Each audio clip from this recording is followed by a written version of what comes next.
Hello, YouTube friends, internet. There are people on YouTube. There are people out there that have the courage to step out. It does take a certain amount of courage for some people more than others to come out and state their point of view and position. And there is a scale of different people out there that have levels of resistance from a more passive feeling or gentle to a very hostile. There's like a range or virulent, or that there is this feeling of enormous aggression. So you have a whole range of people, but they're basically the same people for me on the level that they're resisting the inevitable, what appears now to be the inevitable decline of our nature toward compliance. And when I say compliance, I've talked about the culture that I feel we live in. We live in the culture of death. And civilization, like Gandhi said, would be a good idea. And I listen to different people that fundamentally present me with the resistance that's required. Now, there's a whole range of people, like, for example, the Alex Jones type, who are not part of that group that I'm referring to. I'm thinking of people that have their channels, for example, the ornery ones. A great example is Durnford.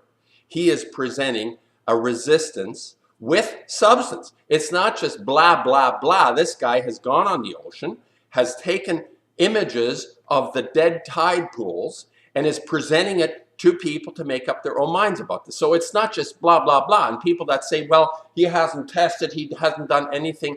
Well, there are organizations supposedly within our system of governance that are responsible to pay the money, to pay people to go and make the test. Once it has been brought to our attention that there is a problem from Fukushima for the last almost 7 years, where are the authorities doing the testing required? Well, they're just not there. They put frontmen like Boosler and Jake Cullen and the go-to people like Busby and the Gunderson that Dana Durnford so perfectly points out. And I have lost faith, like he has, in people like Caldecott, who, as Durnford has said, are not willing to come out and say the goddamn fuel pool on this building has blown up, and reactor 3, that building is no longer there. So why just pretend still that there is any nuclear inventory supposedly stored in a fuel pool? It's not there anymore. So I understand this level of frustration and anger with these people that come out at Durnford. This guy's he's not just like a blabbermouth warrior. He's like in the trenches. He's doing the work. Anyway, my support for Durnford is there. Now I'm just gonna now talk just briefly about the idea, and I'm gonna mention Bitcoin again. And I just listened to some of Manny Skywatch. Manny's an ornery guy, but his heart's in the right place. He has no interest in the nuclear Armageddon where he says it's a big hoax. Well, Manny, it's not. It's real. It's real. And life on the West Coast, as you may perceive it, is functioning. But if you go into the microbiological and the smaller life forms, it is being eradicated by the total inundation of these nuclides out of chain reactions, nuclear chain reactions from all the reactors. So this is a big, huge, monumental problem. Anyway, I'm not going to go there now. People have their own mission. He's on a mission. And what I like about his last videos, he's identifying the suspects, the culprits, the reptiles that are taking us down this road of compliance. And we don't even know anymore that we're complying. And Bitcoin is a fabulous example of how this compliance has occurred. And people such as investors or people that are so smart, like the Cliff Highs, who just goes in the data and brings it out, and his data showed Bitcoin. Well, of course, Bitcoin, now I say of course, in retrospect, I did not think that Bitcoin would catch on even in this small group of the population to push it into this level of speculation, and it's been manipulated. This has been totally manipulated, and the compliers, those that are complying, have bought into it and are promoting it, thinking themselves to be resisting the compliance, like this JSNP4 guy. It's totally deranged. He's gloating about his newfound wealth and his RVs, and he's like rolling in the dough because he invested in Bitcoin. Good for you. Just wait to see when the government cracks down on all the unpaid taxes. Your ass will be grass when they come after you. Point is, the idea of resistance isn't just saying the right words, but is representing ourselves in our deeds. And to promote Bitcoin is basically going along with the Zuckerbergs and the Peter Thiels, and you need to listen to this Quinn Michaels guy who has identified a lot of the prime suspects in this compliance strategy that we're going to absorb and take on like Sweden. The money is gone, the paper money is gone, and it's totally digitalized. Imagine that. You have no more control over the money, the energy that you put out to store in something that is called money or currency. It is now completely manipulated and controlled in a digital format. And this is Bitcoin. Bitcoin is the strategy to force compliance on everyone. Even people who resist no longer have the ability to resist this superstructure that is starting to create itself around us through digitalization of everything, which is Bitcoin. Bitcoin is the digitalization of everything.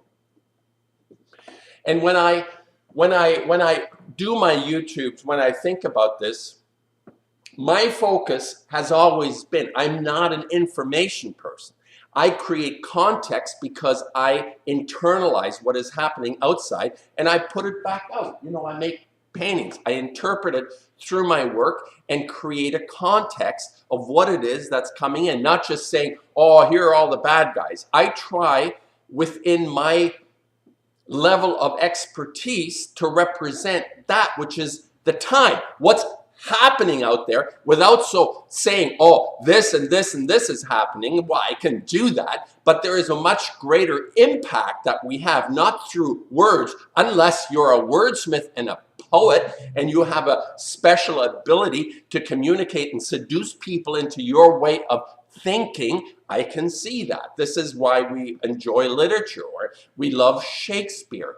You know, the raven himself is hoarse who croaks the fatal entrance of Duncan under my battlements. This is like brilliant stuff that seduce people into a way of thinking. And if you're good at that, you're going to have more people on your side. That's how it works. That's why art is fabulous. Anyway, the idea that we are being now completely bamboozled into compliance, like these resistors. And Cliff High is a beautiful front man for compliance because he feels like, oh, this is a guy that's just like, oh, very smart with the computer thing, and he's creating data. And the data says this. Well, have you ever thought that we actually find what we're looking for? It's called systemic feedback. And Cliff High is an incredible proponent of systemic feedback because he's convinced you that there is such a thing as data that suggests the future will be a certain way.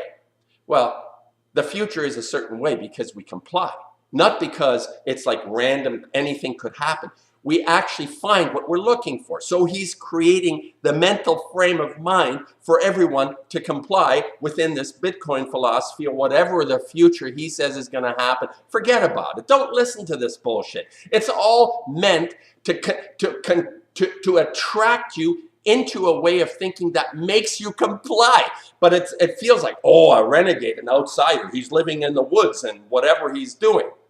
This is clever. This is brilliant. So there's a few people on YouTube, like this Manny Skywatch guy. He's like, you know, or Michael Fazio, who blocked me a while back when. He's the guy with the dollar bill. He's brilliant. The guy is amazing. He moved to the Philippines. I think he didn't find love in the U.S. Women didn't appreciate him, and he went to the Philippines. And good for you, Michael. So my point is, we need to understand that what is happening around us now, we are living at a time when compliance is at the optimum. Even though it feels like, oh, the choices are limitless and computers make everything so fast. We have the internet, we can go and Wikipedia everything and we find all this information. And you say, well, how could anybody take this over? We are so free to choose anything we want, and we make comments 5 million times a day on social media and are tracked beautifully. Like this YouTube thing is tracking everybody that is a content producer. It's a beautiful way of tracking what I'm doing, what I'm thinking, or even more so on Facebook. Everything is becoming digitalized. Every feeling, every thought, every emotion, every feeling of, and anything that you say on and through a phone or anything is completely tracked and digitalized. This is the form, the Big Brother thing that's infiltrating all of society to the point where there won't be any choice anymore, because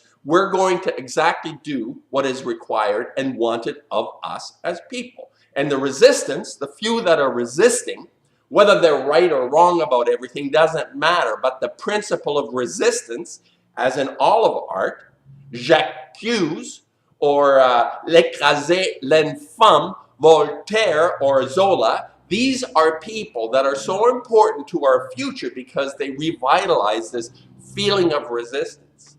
We need to have this feeling alive and well in us. And my strategy, I'll end it off here. My strategy to counteract the Palantir, the technologies, the Peter Thiels, listen to Manny Skywatch's dissertation, he nailed it perfectly. The Zuckerbergs, the Elon Musk. Let me just say a little bit about Elon Musk. I don't know who I came across, but it might have been Quinn Michaels. I love some of his commentary. He's too impressed with his Buddhism. There is no room for anything else other than his sort of enlightenment. It gets in the way of communication, unfortunately, but he does say some great things.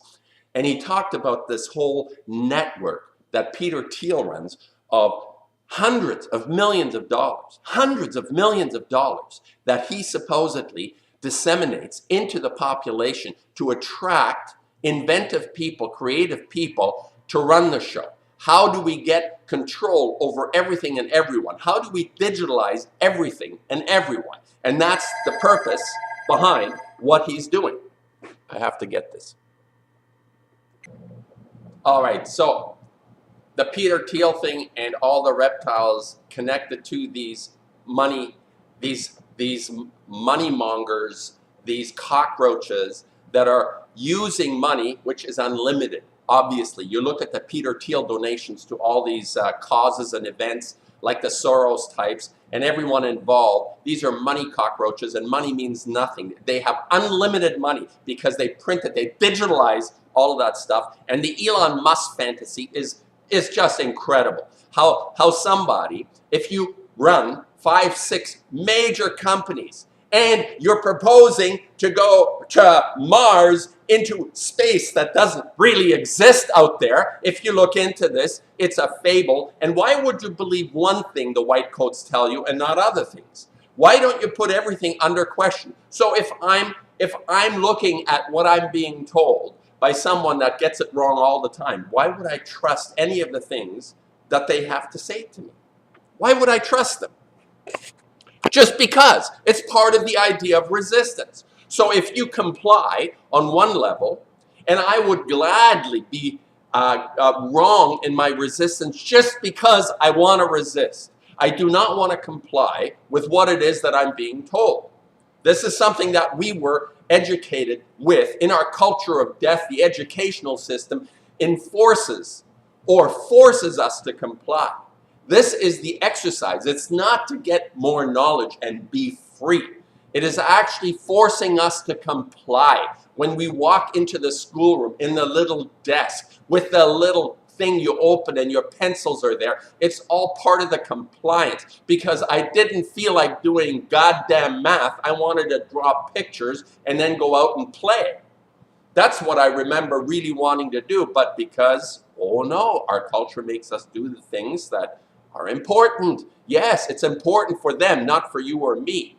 So the idea of exposing these people, like the resistance channels, and I have disagreements with this Manny Skywatch guy and other people, and the Quinn Michaels, and these people present a resistance, not the Cliff Highs and this J-Snip investor guy, the bubblehead guy. He's the total bubblehead guy. Is going to help us become part of a system that will completely and totally destroy that part in us, which is the resistance people. We need to resist. It is absolutely crucial. And even if you're wrong, it doesn't matter. You need to resist to get that feeling that you're one of a few people that aren't going to go along, because this has been drilled into us that we need to go along.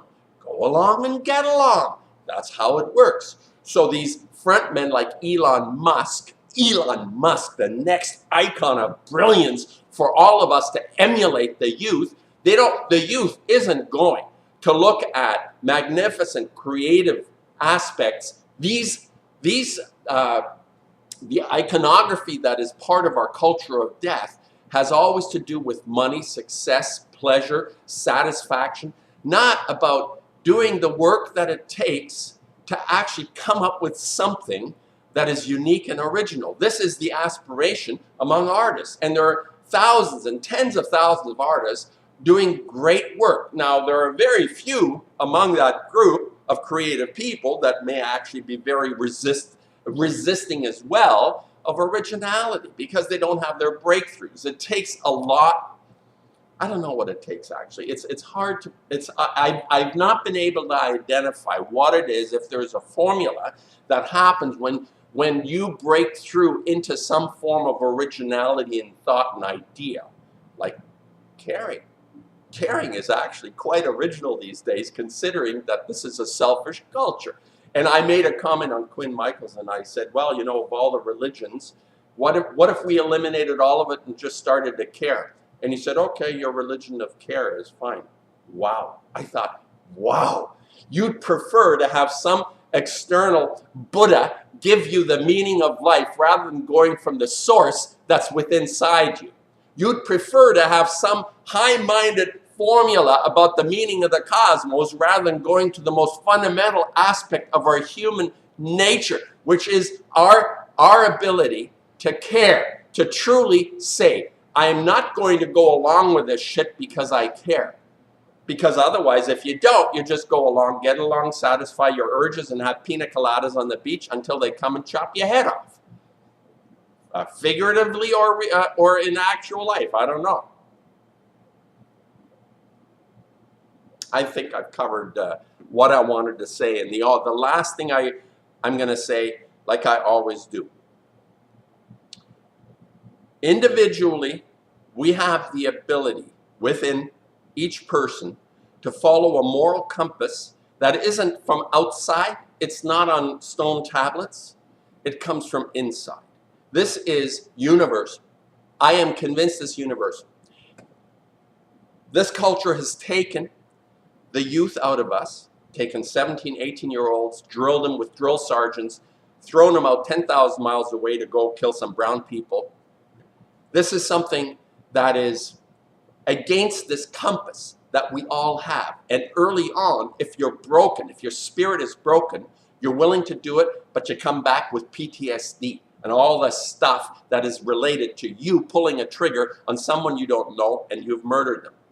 This is something that is the extreme version of this compliance, that people are drawn in to act against their conscience. People, when you act against your conscience, it's going to create massive dysfunction, personally and obviously collectively, because what's happened over the last 6,000 years, culture, civilization, has fundamentally taken us out of that center, that moral compass center that all of us have. And individually, we can still maintain and continue.